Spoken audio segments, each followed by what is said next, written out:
عورت نبی اس لیے نہیں بن سکتی کہ عورت پبلکلی ظاہر ہے اس طریقے سے پرفارم نہیں کر سکتی جو مرد کر سکتے ہیں. دیکھیں مہینے میں ایک ہفتہ تو اس کے اوپر ایسا ہے جس میں وہ نماز خود نہیں پڑھنی، تو اس نے آ کے کیا لیڈ کرنا ہے کسی کو. آج تو کافر بھی مان رہے ہیں کہ اولمپکس میں عورتوں کا مقابلہ مردوں سے نہیں ہوتا، عورتوں کی ٹیمیں الگ ہوتی ہیں مردوں کی الگ، کیونکہ فی نفس ہی اس جینڈر کے اندر اللہ تعالیٰ نے مرد کے مقابلے پر کمزوری رکھی ہوئی ہے، اس وجہ سے اس کو لیڈرشپ کے اوپر اس طریقے سے فائز نہیں کیا گیا. ہیومن ڈگنیٹی میں برابر ہے، بلکہ بعض اوقات اس کا مرد سے بھی مرتبہ بڑھ جاتا ہے. جس طرح کہ بخاری مسلم میں حدیث ہے کہ نبی علیہ السلام سے ایک شخص نے پوچھا کہ مجھ پر سب سے زیادہ حق مخلوقات میں سے سب سے زیادہ حسن جو اخلاق کا حقدار کون ہے؟ آپ نے فرمایا تیری ماں. دوسری دفعہ پوچھا فرمایا تیری ماں. تیسری دفعہ پوچھا فرمایا تیری ماں. چوتھی دفعہ فرمایا تیرا باپ. اب یہاں تو پھر بہت زیادہ درجہ بڑھ گیا ماں کا. تو ہیومن ڈگنیٹی میں برابر ہے. باقی جہاں پر لیڈرشپ کی بات آئے گی تو وہاں پر آپ پریفر کریں گے اس حوالے سے کہ مرد کو اللہ نے الرجال قوامون علی النساء حاکم بنایا ہے مردوں کو عورتوں پر. ہاں بعض اوقات وہ بہت کم ہی ایسا ہوتا ہے کہ بعض عورتیں جو ہیں بہت ایکسٹرا آرڈنری ان کے اندر کوالٹیز ہوتی ہیں، مردوں سے بھی بڑھ جاتی ہیں، وہ کوئی لاکھوں میں ایک ہوتی ہے. لیکن پھر بھی دل کی جو کمزوری اور دل کا جو ایک کیفیت اور نرم ہونا، وہ سخت سے سخت جان عورت میں بھی وہی ہے. آنسو اپنے کنٹرول نہیں کر سکتے، عورتوں کے فوراً آنسو نکل آتے ہیں. وہ کہتے ہیں نہیں مرد کو درد نہیں ہوتا، درد ہوتا ہے اس کو لیکن وہ کنٹرول کرتا ہے. لیکن عورت، یعنی میں نے اپنی زندگی میں بے نظیر بھٹو سے زیادہ کوئی کانفیڈنٹ لیڈی نہیں دیکھی. لیکن جواب دہ پروگرام جیو پہ چلتا تھا، اس میں جب ان سے پوچھا گیا آپ سٹنگ پرائم منسٹر تھی اور آپ کے بھائی کو قتل کر دیا گیا، تو وہ اپنے جذبات پہ قابو نہیں پا سکی. وہ کالر مائک اتار کے وہاں سے چلی گئی، رونا شروع کر دیا. اتنے مضبوط اعصاب کی عورت. اور اس کا ذکر اللہ نے قرآن میں کیا ہے سورہ زخرف میں کہ تم اللہ کے لیے فرشتوں کو بیٹیاں تجویز کرتے ہو، حالانکہ عورت کو اللہ نے ایسا بنایا کہ یہ جھگڑے کے وقت اپنی بات صحیح طریقے سے کنوے نہیں کر سکتی اور زیورات میں لدی رہتی ہے. دیکھیں نا وہ جھگڑے کا وقت تھا نا. اگر بے نظیر بھٹو کا یہ حال ہے، باقی تو شاہی کوئی ٹھیک ہے نا. امامت نہیں کرا سکتی، کروا سکتی ہے، سنن ابی داؤد میں موجود ہے، عورتوں کی. مردوں کی اس لیے نہیں کروا سکتی، پھر تو ہر مہینے اناؤنسمنٹ ہوگی کہ ہمارے امام صاحب جو ہے وہ ایک ہفتے کے گیپ پہ ہیں. پھر آپ کیا کریں گے؟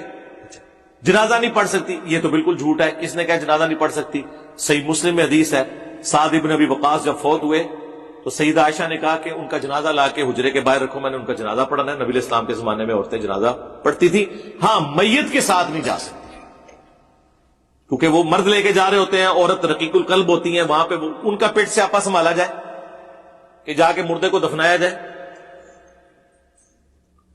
قیادت نہیں کر سکتی. قیادت اس صورت میں نہیں کر سکتی جب مرد موجود ہو. عورتیں تو عورتوں کی قیادت کرتی تھی. نبی علیہ السلام کی جو وہ پھوپھی تھی صفیہ، کتنی بہادر خاتون تھی، انہوں نے تو کافروں کو مار دیا تھا. عورتوں کے اوپر ان کو نبی علیہ السلام نے لگایا ہوا تھا. ایک سے زیادہ خامند نہیں کر سکتی. کر سکتی ہیں جی، طلاق لے لیں، دوسرا کر لیں. اچھا اب باقی دوسرا والا معاملہ ہوگا تو مجھے بتائیں، یہ جو جینڈر والا ایشو ہو جائے گا، اور سب سے بڑھ کر وہ اگر ایشو ڈی این اے کے ذریعے ریزالو بھی ہو جائے، آپ طے کریں کہ مرد و عورت کا آپس میں اکٹھا رہنا یہ جانوروں کی مانند ہے یا ایک خاندانی نظام کو وجود بخشنا ہے کہ جس کے اگینسٹ ایک اولاد کی تربیت کرنی ہے. تو کرنا تو یہی ہے. اس صورت میں یہ پاسبل ہی نہیں ہوگا کہ ایک عورت جو ہے وہ ایک عورت تو ایک مرد اور اس سے ہونے والے بچوں کے اوپر اپنی ڈیوٹی پوری کرتی کرتی وہ 40 سال کی عمر میں بوڑھی ہو جاتی ہے. یہ لوگ اکثر نہیں کہتے میری بیوی بیمار ہے. منو آج تک کوئی بندہ نہیں ملا جس کی بیوی بیمار نہ ہو. نہ، بیویاں بیمار ہوتی ہیں اور مرتے دم تک بیمار ہی رہتی ہیں، اس وجہ سے کہ وہ اس تکلیف سے گزر رہی ہوتی ہیں نا. 40 سال کے بعد عورتیں ظاہر ہے کہ پورا ایک ان کا بدن اس پوری ایکٹیویٹی سے گزرتا ہے، تو اس وجہ سے جو شادی شدہ عورتیں ہیں وہ بیچاری بیمار ہی رہتی ہیں.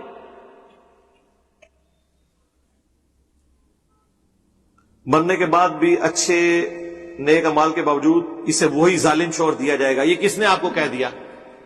بے فکر رہے.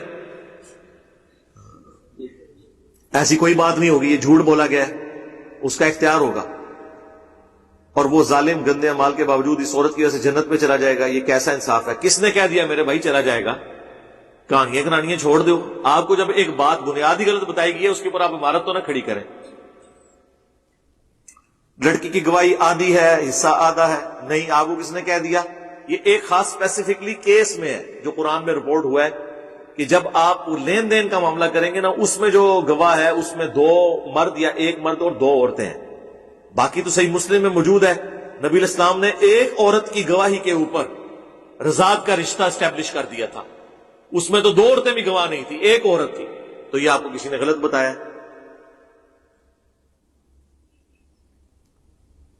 نکاح آدھا بلکہ چوتھائی مرد کے برابر، لڑکی کی گواہی آدھی، حصہ آدھا۔ حصہ آدھا نہیں ہے، حصہ آدھا تو باپ سے مل رہا ہے نا، خامن سے بھی تو اسے ملنا ہے،